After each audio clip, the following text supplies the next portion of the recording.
Bienvenidos, bienvenidas a esta tercera jornada de la Escuela de Formación Social de Cáritas. Hoy tengo el gusto de presentar a una persona querida y muy conocida por la mayoría de nosotros, ¿no? Francisco Prat, Quico Prat. Unas breves líneas para, aunque no hace falta presentación, pero unas breves líneas para aquellos que no lo conozcan. Quico Prat se formó en la Universidad Pontificia de Comillas, donde estudió teología y bioética. Amplió su mirada con estudios de doctrina social de la Iglesia, precisamente aquí en Salamanca, en la Universidad Pontificia. También hizo gerontología social en la Universidad de Barcelona y gestión de organizaciones sociales en ESADE. Pero más allá de los títulos hay algo que atraviesa toda su trayectoria: el compromiso con las personas, y especialmente con aquellas que viven situaciones de fragilidad. Quico ha trabajado siempre en el ámbito social y en el sociosanitario, durante muchos años en el Centro San Camilo y en el Centro de Humanización de la Salud, acompañando procesos, formando equipo y cuidando a quienes cuiden. Actualmente, como sabéis la mayoría, desarrolla su labor en Cáritas Española, donde combina la coordinación del desarrollo organizativo con algo que creo que le define profundamente: la formación y el acompañamiento de personas, en ética, en intervención social y en trabajo en equipo y relación de ayuda. Yo tuve la suerte de conocerle, lo comentábamos antes, en el curso de expertos en coordinación hace unos años, y también en otras charlas, en otros momentos formativos, y también de descubrir, pues voy a mostrar aquí, ha escrito varios libros. Uno de los libros que nos hizo leer en el curso, Ética para la Acción Social, muy recomendable. Y claro, con Quico, cuando te enseña que la ética pasa por la vida y por las personas concretas, pues deja de ser teoría y se convierte sobre todo en camino compartido. A propósito del tema de hoy, me gustaría destacar algunas líneas que precisamente mencionan este libro. Hablando del contexto actual, él habla de la sociedad de la desconexión. Y él dice: en este contexto, la tentación de las organizaciones que estamos en la intervención social puede ser la de contagiarnos de esas ideas de desconexión y convertirnos en entidades sin ningún tipo de visión crítica con el modelo social vigente, con lo que se desactiva la fuerza transformadora que debe tener toda intervención social. Y añade: la intervención social es el arte de cuidar a nuestro prójimo más débil y de trabajar por la justicia. Si un trabajo con personas no es una labor a la limón de cuidados y justicia, no está en el marco ético de la acción social según la entendemos. Debemos responder hoy más que nunca a la creación de vínculos entre las personas, a establecer dinámicas de participación de todos en la sociedad, de modo que la misma sociedad se torne espacio de inclusión, de igualdad y de justicia. Pues por todo esto entenderéis que tiene todo el sentido del mundo que en la Escuela de Formación Social hoy venga a hablarnos de la importancia de tejer vínculos comunitarios. Gracias, Francisco, por estar con nosotros. Muchas gracias. Bueno, gracias por esta presentación un poco, sí, me deja un poco con mucha presión, ¿eh? Para mí es un gusto siempre venir aquí, primero porque hay gente muy conocida y querida, donde coincidimos con muchos espacios, la gente de Cáritas Diocesana de Salamanca, hay aquí hasta hermanas mías además, y porque siempre me he sentido muy bien tratado aquí, entonces es un placer venir a esta ciudad, y a la vez tengo la sensación, lo comentaba con alguno de vosotros ahora, de que yo no sé qué puedo contar yo que no sepáis vosotros, ¿vale? O sea, yo no... Me voy a poner de pie porque estoy más cómodo. Pero bueno, algunos me habéis oído algunas cosas de las que voy a decir, pues lo siento mucho, pero no tengo tantas cosas como para... Entonces, de vez en cuando repito ideas, ¿eh? Pero bueno, mi idea es hacer pensar un poco el trasfondo que hay en el informe FOESA, que tiene que ver con los vínculos, ¿vale? Un trasfondo que tiene que ver más con lo antropológico y con lo ético, que con lo sociológico, ¿vale? De números y porcentajes, espero que no me preguntéis, y lo demás yo voy a ofrecer una reflexión, bueno, por un pequeño recorrido, y si eso despierta, pues no sé, interés, ganas de hablar, pues será bienvenido. Luego hay un espacio para que podamos hablar, dialogar. Y bueno, la reflexión que yo os ofrezco es mía hasta cierto punto, porque yo he bebido de las mismas fuentes que muchos de los que estamos aquí. Entonces tomo prestado ideas de mucha gente, ¿no? Porque no es fácil decir algo nuevo, ¿eh? De la comunidad, ¿cuánto venimos hablando de la comunidad en Cáritas y en la Iglesia y en la sociedad? Pues desde siempre, ¿no? Cáritas es comunidad, la Iglesia es comunidad, hay que tejer comunidad con todo el mundo. O sea, esto no es nuevo. Entonces, bueno, no es fácil decir algo nuevo, ¿no? Pero bueno, sí que es verdad que leyendo el FOESA sí que hay algunos elementos que emergen y que, bueno, os presento. Esta es la primera, no se ve muy bien, pero bueno, nos hablan de avances y retrocesos, pero lo que hace falta es ir para otro lado. Vale, la pregunta es ¿a dónde tenemos que ir como sociedad? ¿No? Cada informe te da métricas de cosas que funcionan mejor y que funcionan peor, cómo funciona la educación. Es decir, la sociología te va dando descripciones de cómo está la sociedad, ¿no?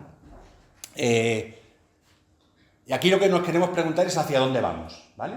Un poco hacia dónde vamos ahí. El último capítulo, creo que es el quinto, es el que plantea más estas cuestiones de fondo, ¿vale? Y bueno, yo voy a hacer este recorrido, que seguramente no lo veréis, yo casi tampoco, pero...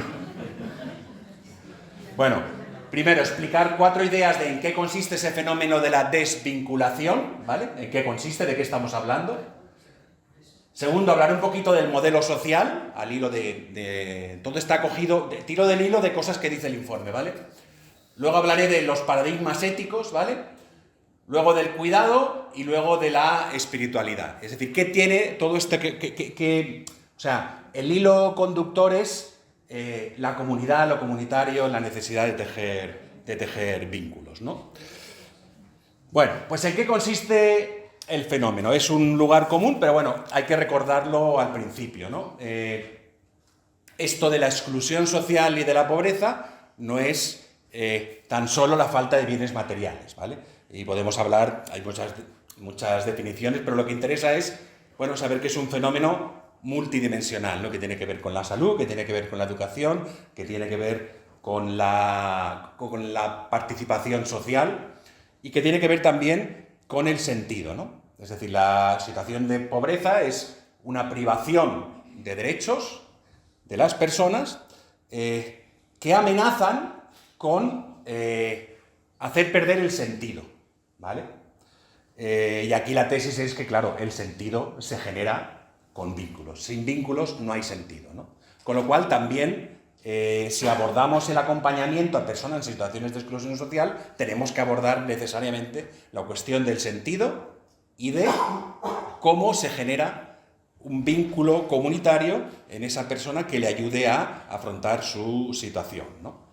No es casual, ya sabéis, ¿no? Cuando se ve quién participa más, quién participa menos en las elecciones, en Madrid es muy claro, los barrios más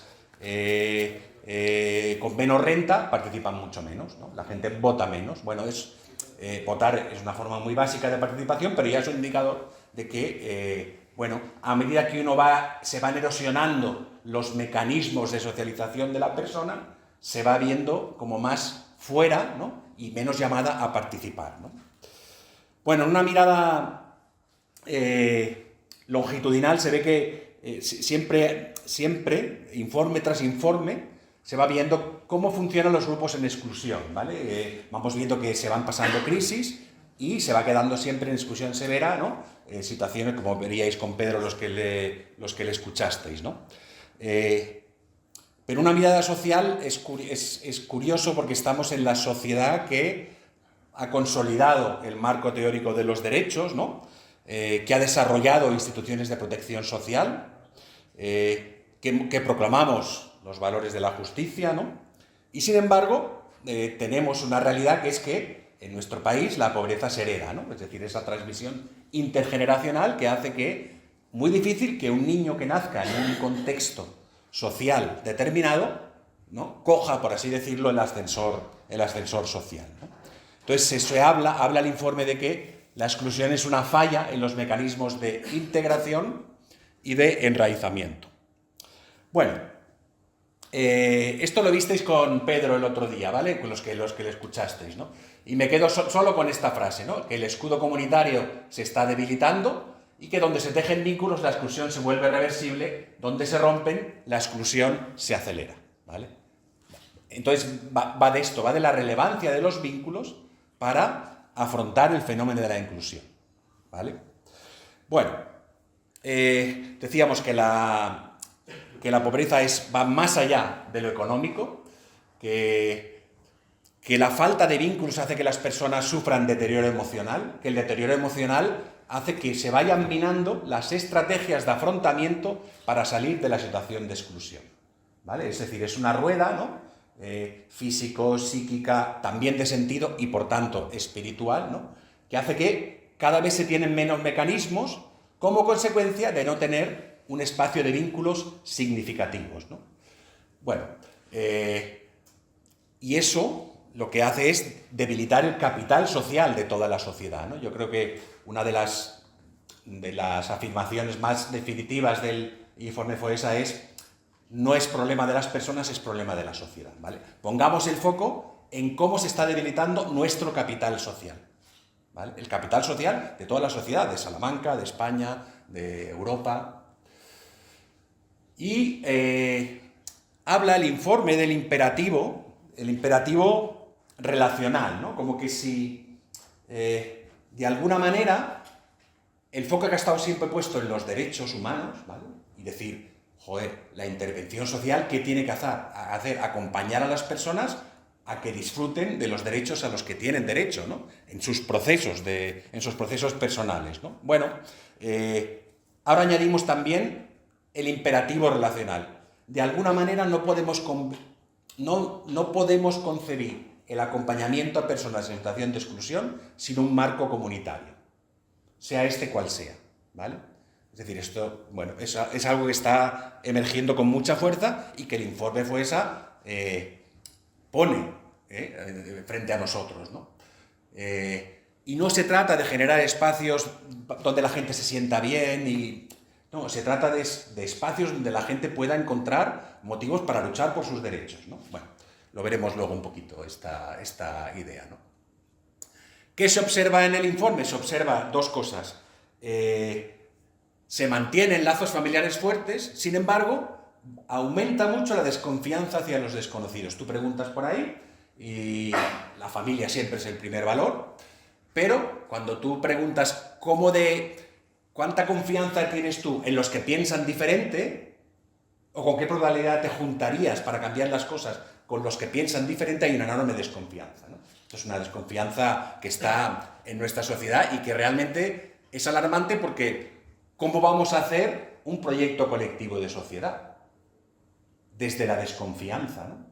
Y hoy en día, yo creo que esa es una de los grandes males, ¿no? Que no nos fiamos, o sea, que vivimos en un mundo donde nos hemos acostumbrado a desconfiar, ¿no? Y luego esos mecanismos de inclusión y enraizamiento que son necesarios para que las personas salgan de su situación de exclusión son muy, muy difíciles de activar precisamente porque la manera como nos agrupamos en la sociedad es en torno sobre todo a identidades, ¿vale? Con identidades muy fuertes, ¿no? Podemos hablar de la situación política mundial, de la situación española, es decir, mi grupo es el que tiene la verdad, no necesito a los de enfrente, me da igual lo que pase en el pueblo de al lado porque mi identidad es esta. Y claro, esas identidades lo que hacen es se van conformando y son más fuertes, entre comillas, cuanto más enemigos se encuentran fuera, ¿vale? Es decir, el mecanismo de encontrar el enemigo común, ¿no? Ese que es un mecanismo social y político, ¿no?, está alarmando. Cuando hablamos de la polarización en España, estamos hablando de eso, ¿vale? De la necesidad que parece que tengamos de identificarnos con identidades cerradas, donde no puede entrar nada de la verdad del otro, ¿vale? ¿Por qué? Porque si yo la tengo toda, ¿para qué voy a dialogar con nadie, ¿no? Bueno, este fenómeno que instrumentaliza la identidad católica, hay gente que instrumentaliza la identidad católica diciendo católicos solo somos nosotros, los que pensamos así, o la identidad política o la identidad nacional, es decir, lo que es un fenómeno que hace crecer, es decir, yo tengo unas raíces, una identidad, se convierte en algo que te aísla. ¿Por qué? Porque solo te vas a relacionar, y las redes sociales contribuyen del todo, solo te vas a relacionar con aquellos que piensan como tú, ¿no? Y los demás, en principio, mientras no se demuestre lo contrario, son enemigos, ¿vale? Bueno, eso lleva a una fragmentación social, que ese es el humus donde vivimos, ¿no? No podemos ser ajenos, ¿no? Con lo cual, el desafío de la intervención social es construir proyectos comunes que respeten la diversidad, ¿no? Y dicho así en teoría, un poco así grandilocuente, ha llegado el momento de dedicarnos a construir espacios vinculares, comunitarios, diversos, ¿vale? Entonces, ¿hay que centrarse en acompañar a las personas en sus procesos personales? Sí, pero hay que hacerlo desde esta perspectiva de generar espacios comunitarios donde las personas encuentran un sentido, ¿no? Y además desactivan todos esos mecanismos, es decir, que lo que pueden llevar a la persona es al aislamiento, ¿no? Ni que decir tiene que estamos hablando del contexto en el cual se ha mercantilizado todo, ¿no? Digamos, el llamado neoliberalismo lo que ha hecho es eso, y de sujetos cerrados en sí mismo y con los iguales, ¿no? Es decir, bueno, la confianza cívica es lo que necesitamos construir, ¿no? O sea, ¿qué tienen que hacer las organizaciones hoy? Construir confianza cívica, todos, y encontrar los mínimos donde estamos de acuerdo, ¿no? Porque si no, no hay ciudadanía cohesionada, ¿no? ¿Cómo hacerlo? Yo no voy a dar recetas, yo vengo aquí a dar la teoría y luego cada una haremos lo que podamos. Pero es muy importante la generación de confianza como un horizonte, porque lo contrario aísla, ¿vale? Bueno, esto habla de los mecanismos de enraizamiento e inclusión. El informe habla de como dos movimientos, uno, un movimiento inclusivo, la semilla debe estar en la maceta, y un movimiento de enraizamiento, ¿vale? Entonces la idea es, para enraizarse hay que enraizarse con otros, ¿vale? Enraizarse solo no es suficiente, ¿vale? Entonces, enraizarse es tomar sentido, dar solidez a una vida, a una biografía, ¿vale? Y eso se hace con otros. Aunque la tendencia, incluso natural, aprendida por nosotros, pueda ser la contraria, ¿no? Pueda ser yo con los míos y con mi familia y yo. Vale. Bueno, estas tres señoras, ¿las conocéis? Esto es como el pasapalabra, ¿ven quién acierta el...? ¿Quiénes son?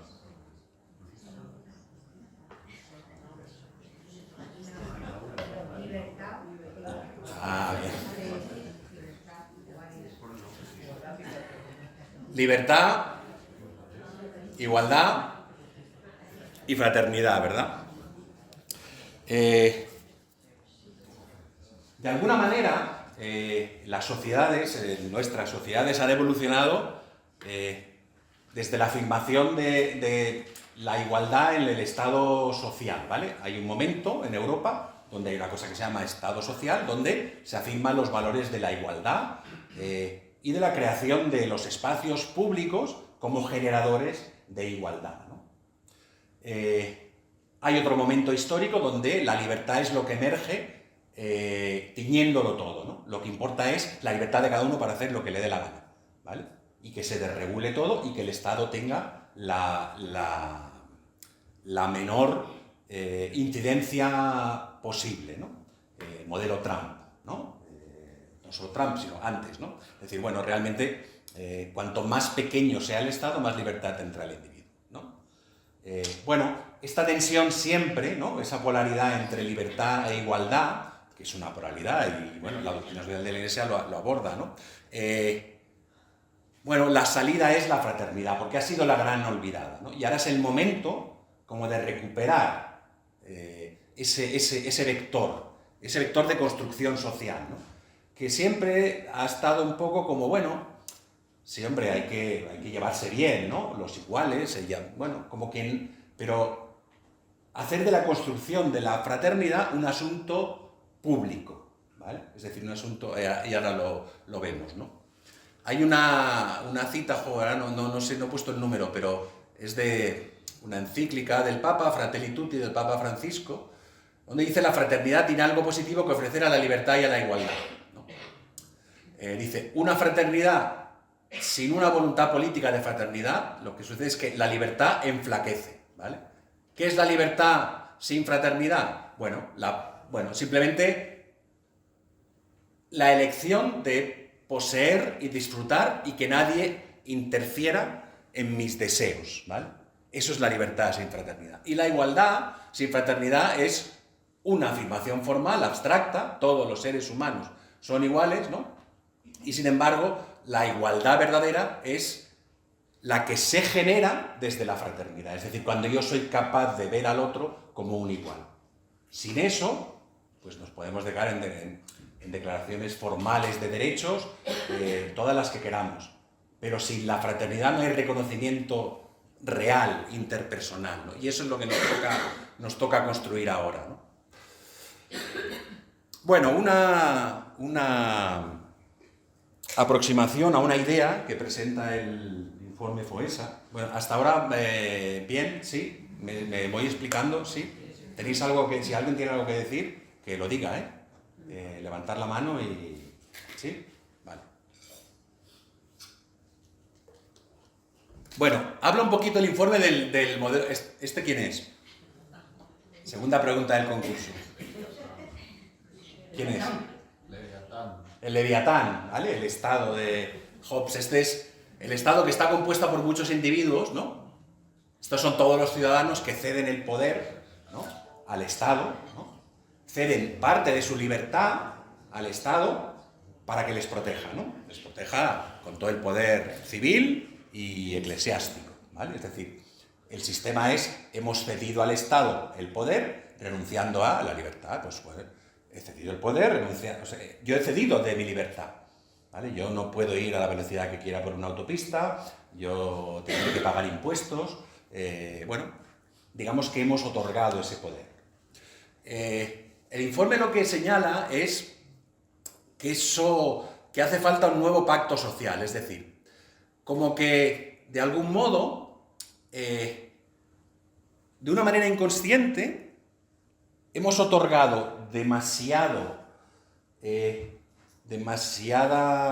responsabilidad del Estado. De alguna manera miramos solo al Estado para pensar quién tiene que generar el bienestar en la sociedad, ¿vale? Bueno, hay que ir haciendo una transición, estamos en ella, ¿no? Son tensiones, ¿eh? El nuevo pacto social, como ahora veremos, es una corresponsabilidad articulada, donde cada uno tiene su función.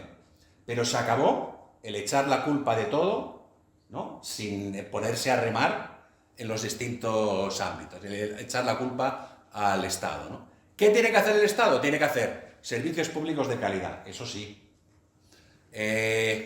Financiación, ¿vale? Una fiscalidad que sea progresiva, ¿vale?, para financiar esos servicios públicos. Tercero, regular el mercado, ¿vale? Hay que regular el mercado, ese es dentro de las funciones del Estado. Ayer hablaríais de vivienda, bueno, este es uno de los debates, ¿no? Es decir, las políticas públicas tienen que regular los excesos del mercado. Y por último, velar por la cohesión territorial, es decir, que no haya territorios que avancen más que otros. Esas serían las funciones reservadas al Estado, ¿no? En el fondo, seguimos pidiéndole que garantice los derechos, ¿vale?, de los derechos de las personas. Luego está el mercado. El mercado, ¿qué le podemos pedir? Que se mueva por el interés general, que nos ponga en unas condiciones razonables de intercambio de bienes y servicios, que genere empleo digno. Eso es el adjetivo digno no es casual, ¿no? Y luego, que el mercado nos va a permitir tener patrimonio y tener ingresos, ¿no?, que deberán ser gravados por el Estado, ¿no?, en función del sistema que... Es decir, el mercado no se demoniza, es decir, el mercado tiene que existir siempre y cuando haya un empleo digno, tengamos la posibilidad razonable de ganarnos la vida y nos permita tener ingresos y tener patrimonio. Ahora bien, ¿no?, estará por encima el bien común del cual es garante el Estado, ¿vale? Luego están las familias, ¿no? Y las familias, ¿qué se les pide en este nuevo pacto social? Bueno, se nos pide que sea el espacio de cuidado y apoyo mutuo, ¿no? Toda la educación. También, como veremos al final, ¿no?, que es importante lo de la división sexual entre el trabajo, los cuidados, ¿no? Necesitamos avanzar hacia una sociedad más corresponsable hombre-mujer, donde el cuidado no recaiga siempre en las mujeres, y luego un apoyo intergeneracional tan importante en estos momentos, ¿no? Es decir, recuperar, ¿no?, ese diálogo siempre pendiente entre las generaciones jóvenes y mayores. Tendemos a generar muchos espacios para mayores, otros para jóvenes, bueno, de lo que se trata es de generar espacios de encuentro comunes, ¿no? Y eso las familias es lo que tienen que aportar, ¿no? Y luego las comunidades, hablando en general, aportan el espacio de participación, las redes de apoyo, la experiencia de autogestión, ¿no? Dirá la doctrina social de la Iglesia, bueno, las asociaciones deben desarrollar sus propios objetivos, no se metan en regular cómo funcionen lo bueno es que los grupos de personas nos autorregulemos, ¿vale? Es decir, esa autogestión de los grupos y las comunidades, ¿no? Y luego el siempre difícil articulación entre las políticas públicas y las comunidades, ¿vale? Es decir, es como ampliar el marco de pensamiento más allá de la reivindicación de las obligaciones del Estado. Esto es cosa de todos. El nuevo pacto social incluye a todos, ¿vale? Y luego, claro, en los espacios comunitarios estamos llamados al diálogo entre distintos, ¿vale? Ahí, en ese espacio está el diálogo entre hombre-mujer, patronos, obreros, todas las polaridades que podamos pensar en la sociedad, ¿no? Hay una apunta, esto es más, sabréis más, muchos de los que estáis aquí que yo, que los servicios sociales, sobre todo el pensamiento sobre hacia dónde van los servicios sociales, está en transición, ¿no? Desde esa red de último recurso, es decir, hay un sistema que funciona, económico, social, siempre habrá unos servicios sociales que recogen de alguna manera lo que va quedando, ¿no? Y los que trabajan para el pobre de toda la vida, al cual le vamos a prestar una atención y vamos a crear una cosa que llamamos servicios sociales. Y vamos a responder a sus necesidades básicas, ¿no? El modelo, usted necesita comida y vestido, yo se lo doy, ¿vale? Bueno, eso está transicionando hacia servicios sociales que ya se empiezan a plantear que tienen que generar capacidades relacionales, sentido de pertenencia, ¿eh? En unos lugares de Europa está más desarrollado que otros, pero bueno, por lo menos en la teoría está muy presente, ¿no? Si leéis alguno de los que en España piensan esto, ¿no?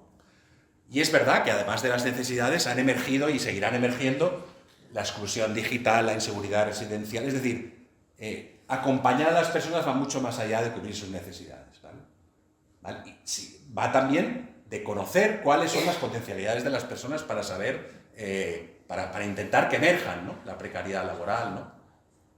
Se trata de que lo social deje de cubrir necesidades sociales, no, se trata de que lo hagamos de otra manera, ¿vale? Se trata de que lo hagamos con esa perspectiva relacional, construyendo espacios donde se puede reconstruir, no solo se puede recibir, sino se puede reconstruir el sentido, el lazo social, ¿vale? Bueno, nos va a tocar en las próximas décadas repensar el papel del sector de las ONGs y entidades similares, ¿vale? ¿Qué nos toca hacer, no? Nos tocará remar en distintas direcciones, ¿no?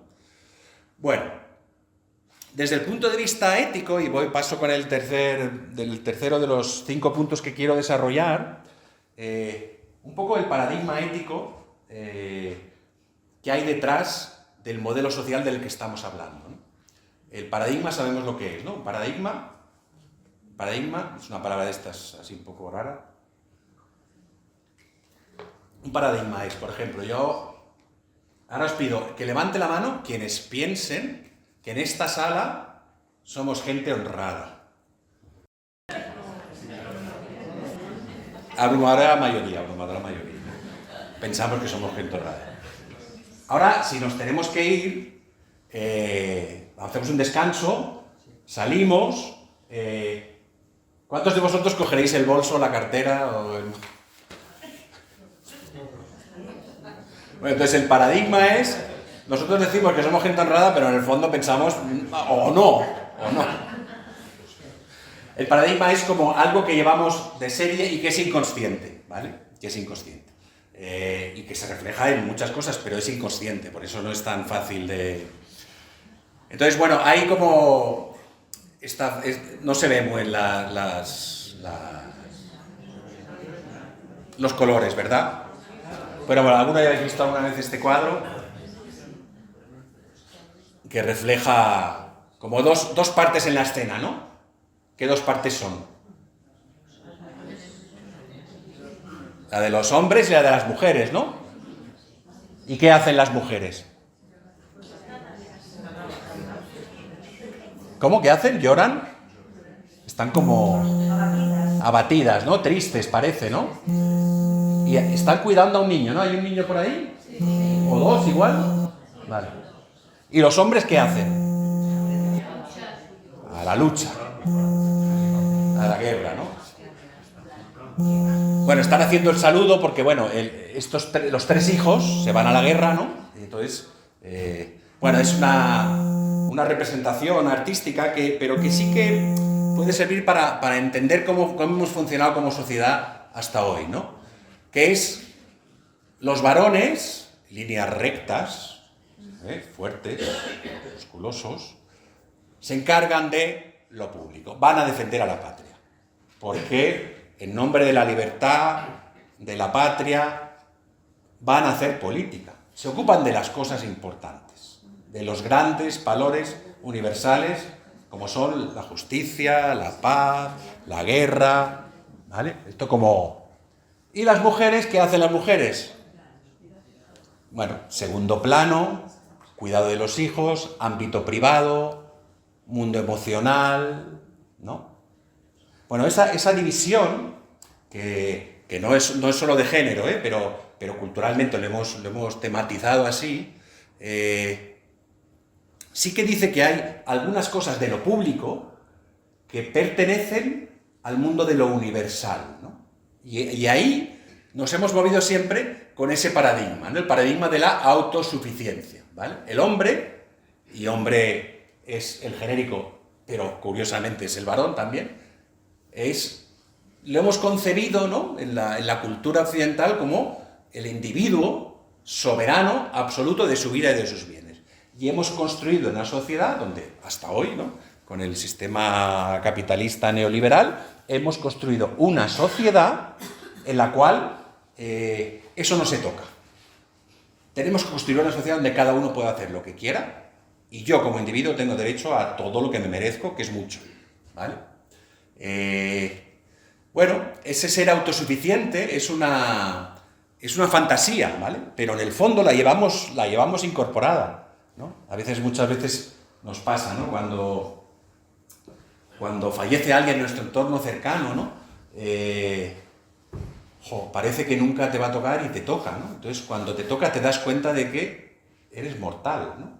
Pero en el día a día actúas como si no lo fueras, ¿no? Bueno, pues de algún modo llevamos ese chip instalado, ¿no? De que lo importante es construir tu vida. Y tu vida es tu proyecto. Tu proyecto, tu vida. Mi proyecto, mi vida, ¿no? Por eso la libertad es tan importante, ¿no? Claro, esto llevado al extremo, en el momento en el que estamos, ha llevado a sociedades tremendamente individualistas, ¿no? Porque, en el fondo, hemos comprado la fantasía de la autosuficiencia, ¿no? Y luego, pues lo que veíamos con el dibujo del Leviatán. Bueno, hemos cedido algo de soberanía a las instituciones, ¿no? Y hemos construido una cosa, un contrato social que hemos llamado democracias liberales y que ahora está en crisis, ¿no? El máximo valor es la autonomía, ¿no? Y claro, de lo común no se ocupa nadie. ¿Por qué? Pues porque el individuo consumidor se ocupa de consumir, ¿no? Vale. No se ocupa de lo común, ¿no? El otro siempre será un competidor, siempre será un enemigo. En este paradigma las identidades son excluyentes. Por eso, ¿qué diría? El mundo de valores atribuido a los varones, que hemos visto, ¿no?, antes, es donde se cultivan más identidades excluyentes, ¿no? ¿Por qué? Pues porque realmente yo con los míos, y me basto y me sobro, ante quien sea, ¿no? Vale. Bueno, en este paradigma está bien que exista Cáritas, ¿no?, que atiendan a los pobres, muy bien, yo doy limosna, vale. Bueno, las acciones de cuidado, de cuidar la vida de otros, son privadas. Oye, cada uno en la manera que quiera, ¿no? Son deberes imperfectos, nadie me puede obligar, ¿no? Con lo cual, bueno, es esta solidaridad a veces más privada, más emotiva, ¿no? Más, bueno, pero poco sólida, ¿no? Vale. Este es el paradigma de la autosuficiencia, ¿no? Y este es el del cuidado, que es el al que estamos transicionando, ¿vale? Y lo vamos a decir que estamos porque estamos, y lo vamos a decir con esperanza, ¿vale? Con todas las dificultades. Y este es el del cuidado, ¿no?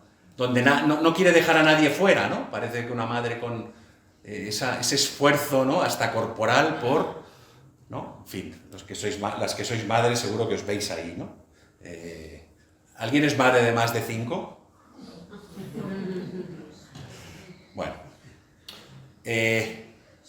Entonces, el chip que nos tenemos que instalar, o que estamos intentando, ¿no?, luchando por instalarnos, el chip de que esencialmente lo que define al ser humano es su fragilidad, no su fuerza y su individualidad y sus posibilidades de proyección personal.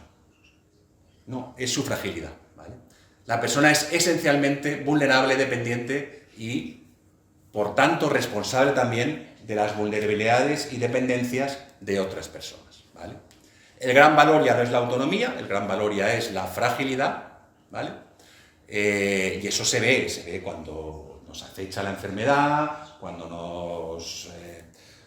nos rodea la muerte, cuando tenemos, bueno, necesitamos de los otros, ¿no? Como mamífero, somos un desastre de autonomía. Comparado con cualquier otro mamífero en la naturaleza, no sé si habéis visto las crías de jirafa, pues nacen y ya se van andando. Bueno, nosotros tardamos en andar, ¿cuánto? 1 año y algo, ¿no? Bueno, somos muy dependientes, mucho. Entonces, la propuesta, y lo que está detrás también en ese capítulo 5 del informe, es que el cuidado debe salir de ese ámbito privado y voluntario y que de alguna manera en el discurso de lo público tiene que entrar los cuidados, ¿vale? Es decir, ya no es solo la gestión de los grandes valores universales, la libertad, la paz, la democracia, ya. Pero aquí, ¿quién cuida de los que necesitan cosas?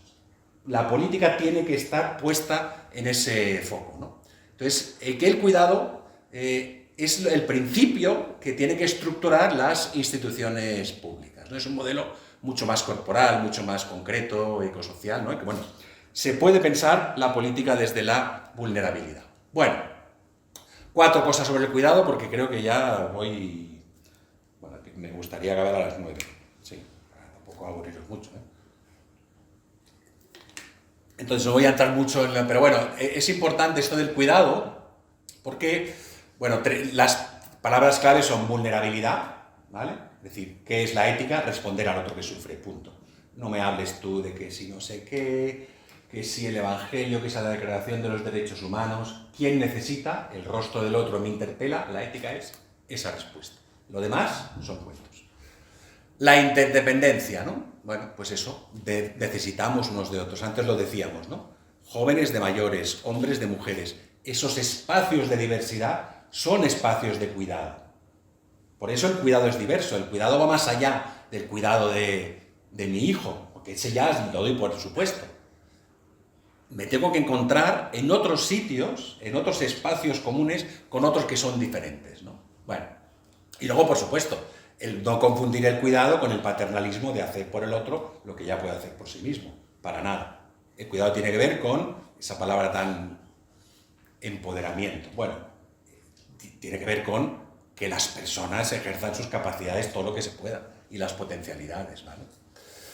Bueno, Y luego esa compasión, ¿no? Que habéis oído la de la ética de la compasión, ¿no? Que dicho así un poco, bueno, esa sensibilidad, esa tendencia al sufrimiento ajeno, que tenemos todos, porque si no, no estaríais aquí a las 9 de la noche en Salamanca.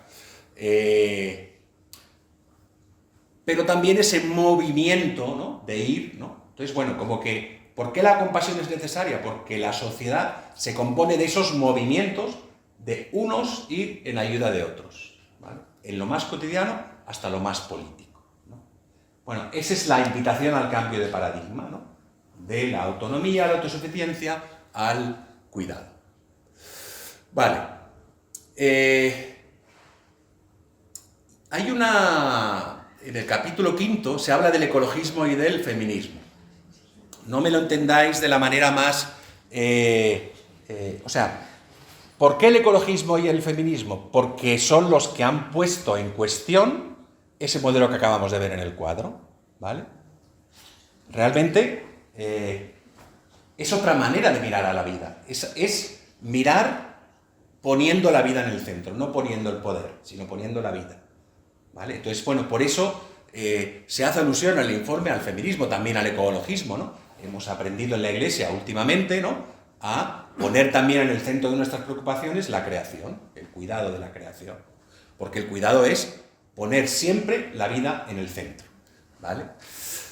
Entonces, la propuesta es pasar del bienestar al bien cuidar, ¿no? Y el cuidado tiene que ver con ser constructores de justicia también, ¿eh? Es decir, no tiene que ver solo con... el cuidado de los cercanos es fácil, el cuidado de los... de los demás españoles ya no es tan fácil, el cuidado de los que están en otros continentes, bueno, por eso el cuidado no se puede separar de la justicia, ¿no? La manera de cuidar de todos es cuidar los bienes públicos comunes. Por eso el empeño de tener un sistema público, no solo del Estado, por supuesto, pero también lo que hemos visto en la regulación del mercado, la aportación de las familias y lo de distintos grupos sociales. Los que se dedican a lo deportivo, a lo cultural, a lo religioso, a lo caritativo, al baile. Es decir, de cuidar esos espacios, ¿no? Porque en esos espacios se cuida la vida. Eso es fundamental. Ahora, el horizonte de cuidar lo público es un horizonte de justicia. Pero que, ¿no? ¿Cómo cuida uno de los niños de todos los niños de España? Hombre, yo no puedo cuidar de todos los niños, no, pero sí puedes colaborar a construir un sistema donde haya solo un sistema de educación, no un sistema de ricos para ricos y de pobres para pobres, como pasa en muchos países, ¿no? Bueno, y por último, el tema de la espiritualidad también está apuntado en el informe. Yo creo que de alguna manera, a mí me da la sensación que cae por su peso al final de este recorrido, porque hemos hablado de comunidades de sentido, ¿no? Y seguro que podéis contar muchas experiencias propias de cuando te juntas con otros pasan cosas que solo no pasan. Entonces, bueno, esa voluntad de sentido tiene que ver con la espiritualidad, ¿vale? La gente necesitamos todos un porqué, y ese porqué a veces es ¿con quién? Y a veces no entendemos el por qué pasan las cosas, pero el sentido es estar con quien lo pueda vivir, a quien le pueda ayudar, con quien pueda construir sentido, ¿no? Y eso es el ámbito de la espiritualidad, ¿no?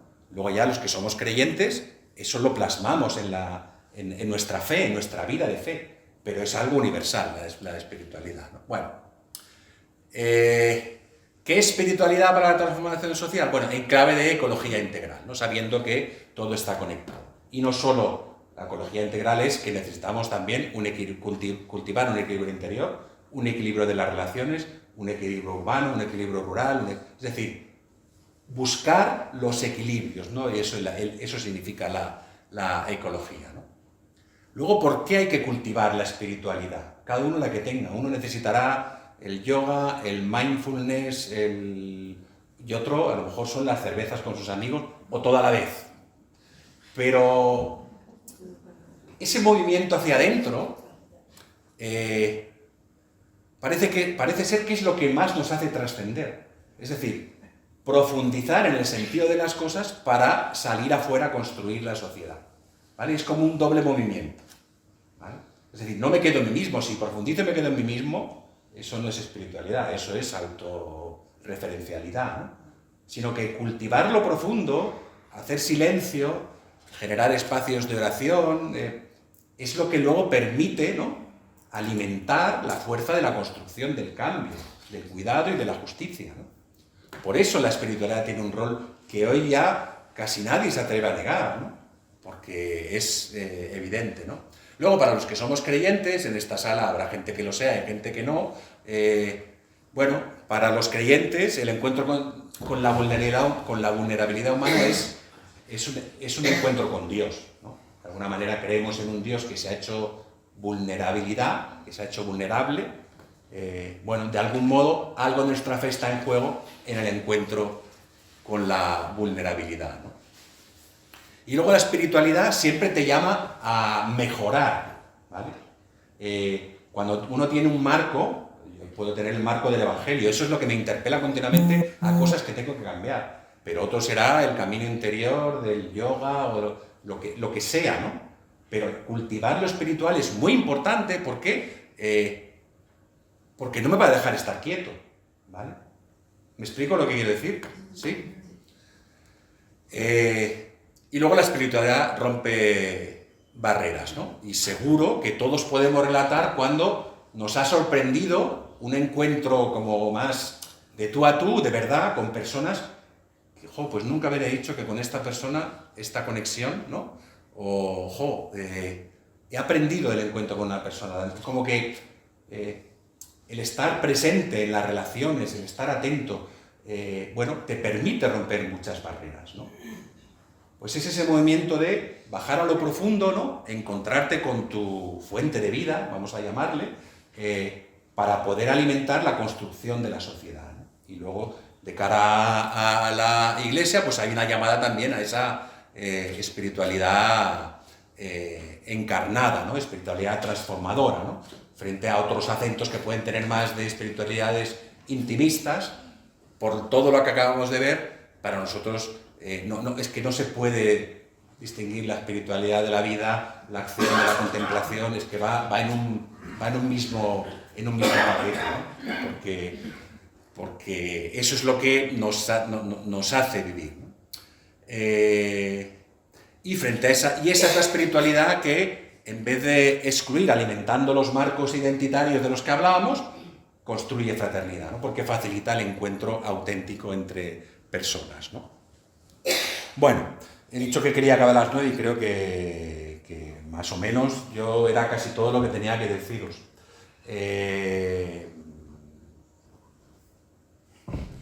La palabra la tenéis vosotros, algo que queráis comentar.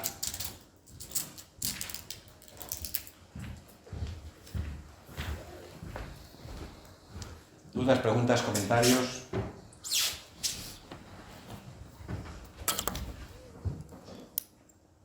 Vamos a hacer una cosa, vamos a dejar 3 minutos, os voy a invitar a que con la persona que tengáis al lado, el que quiera,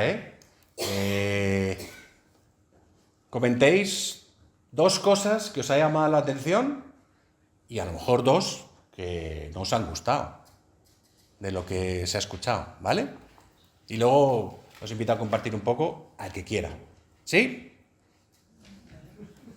Esta hora de la noche es un poco crítica, ¿eh? Venga. En cuanto a dinámicas de comunidad, ¿no? Que creo que tenemos ahí un campo donde podemos mirarnos, ¿no? Mucho. Y otra cosa que siempre me hace mucho que pensar, porque incluso creo que en Cáritas, y nosotros aquí en Salamanca no, pero en muchos sitios hemos utilizado los superhéroes siempre como modelo muy potente, ¿no? Hemos dicho, con los niños, vamos a hacer campamentos de superhéroes, dinámicas de superhéroes, venga, que sois superhéroes a los niños, y les estamos engañando. O sea, yo siempre he pensado, ¿cómo podemos, como educadores, ser tan, no sé, no haber profundizado en eso que estoy totalmente de acuerdo contigo? ¿Cómo no les enseñamos a los niños? Claro, es muy complicado enseñar, o sea, hablarnos desde donde tú has hablado, somos frágiles y nos necesitamos. no somos superhéroes. Ni lo vamos a ser, o sea, no nos engañemos, o sea, porque eso no sirve, no funciona, no cambia nada. O sea, no sé si a ti, a los que están a tu lado, pero no es lo que vale, ¿no? Y entonces yo siempre es una cosa que incluso en algún ámbito lo he dicho, ¿no? ¿Cómo utilizamos este modelo que no es que no nos ayude, que nos pone en un lado que no es verdad, ¿no? O sea, y me hace mucho que pensar, ¿no? Yo creo que también tenemos que tener cuidado a la hora de elegir muchas veces las formas, ¿no? Esa es la posición. Total. Sí, sí, totalmente de acuerdo.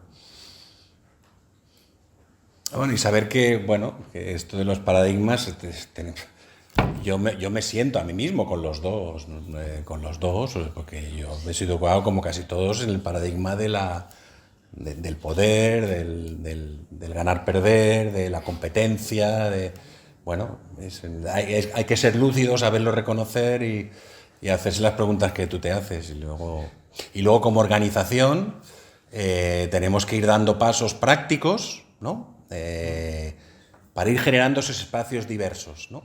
Espacios donde a lo mejor no tenemos, o sea, es juntarse con otros, hacer cosas, poniendo nuestro yo en segundo plano, por un nosotros común. Bueno, yo qué sé, estas cosas que no estamos tan acostumbrados, porque nosotros estamos acostumbrados a hacer con otros sí, pero muy alimentar nuestra propia identidad. El construir otras identidades más mestizas y tal no es incompatible con tener la tuya, pero es un reto muy grande para nosotros, ¿eh?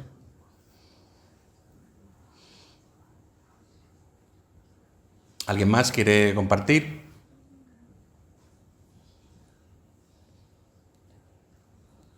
Pues nada, iremos a cenar, ¿no? ¿Me dejas decir una última palabra? Como ha entrado Carmen, simplemente yo creo que la primera vez que vine aquí hace 26 años, ¿eh? Y porque me llamo Carmen y no trabajaba en Cáritas, ¿eh? Pero vine a dar un curso aquí a alguien de Cáritas. Desde entonces he estado viniendo cada vez que me llamabais y nada, quiero agradecerle lo que ha sido y esa... Yo viajo mucho por toda España y he viajado mucho. Solo hay una persona que cuando vuelvo en coche, cuando llegues a casa llama o pone un mensaje. Esa es Carmen. Gracias.